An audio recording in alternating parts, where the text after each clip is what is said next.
آپ کو اپڈیٹ دیں گے جوہر آباد سے نمائندے اسد کاظمی کی رپورٹ کے مطابق رہبر اعظم آیت اللہ سید علی خامنہ کی سالگرہ کی پروقار تقریب کاظمی ڈائگنوسٹک سینٹر جوہر آباد میں منعقد ہوئی، جس میں ڈاکٹر سید فخر عباس کاظمی خطیب جامع مسجد حسینیہ جوہر آباد علامہ سید محمد تقی نقوی، نائب خطیب علامہ سید حیدر تقی نقوی، علامہ سجاد حسین، سابق صدر ڈسٹرکٹ بار خوشاب اور ممبر امن کمیٹی حاجی دلدار خان بلوچ، ایڈوکیٹ مرزا کلب عباس، سابق deputy district health officer Khushab, doctor Malik Rab Nawaz Awan, doctor Mazhar Sial focal person, سابق مشیر وزیر اعلیٰ پنجاب حسن عمران ملک، سید حسن کاظمی، حاجی دلبر حسین، نمبردار راجہ غلام شبیر جنجوعہ، بینک مینیجر سید محمد عمران حمدانی، ملک امداد حسین بگور، سید عمران کاظمی، نسیم خان، سابق general secretary district bar Khushab, Syed Mazammal Raza Zaidi, advocate Raja Ghulam Asghar Tahir, وحدت المسلمین یوتھ سے امتیاز لغاری، ذاکر اہل بیت علامہ زرگام حیدر اور معروف ماہر تعلیم عرفان حیدر بلوچ سمیت مختلف شعبہ زندگی سے تعلق رکھنے والی شخصیات نے شرکت کی۔ اس پرمسرت موقع پر ڈاکٹر فخر عباس کاظمی نے تقریب کے شرکاء کو ویلکم کرتے ہوئے کہا کہ اتحاد بین المسلمین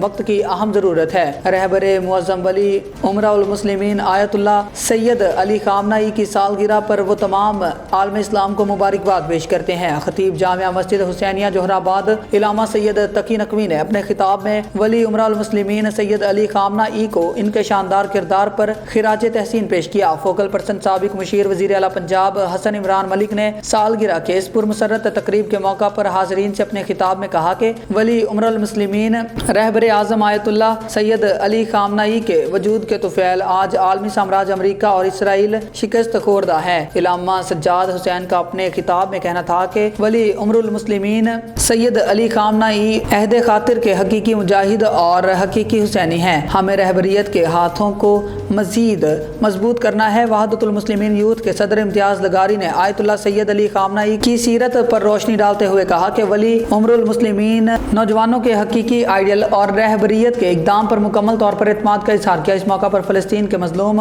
مسلمانوں کا بھرپور ساتھ دینے کا بھی اعادہ کیا گیا اور غاصب اسرائیل کے ظالمانہ اقدامات کی شدید مذمت کی گئی۔ تقریب کے اختتام پر رہبر معظم آیت اللہ سید علی خامنہ کی سالگرہ کا کیک کاٹا گیا۔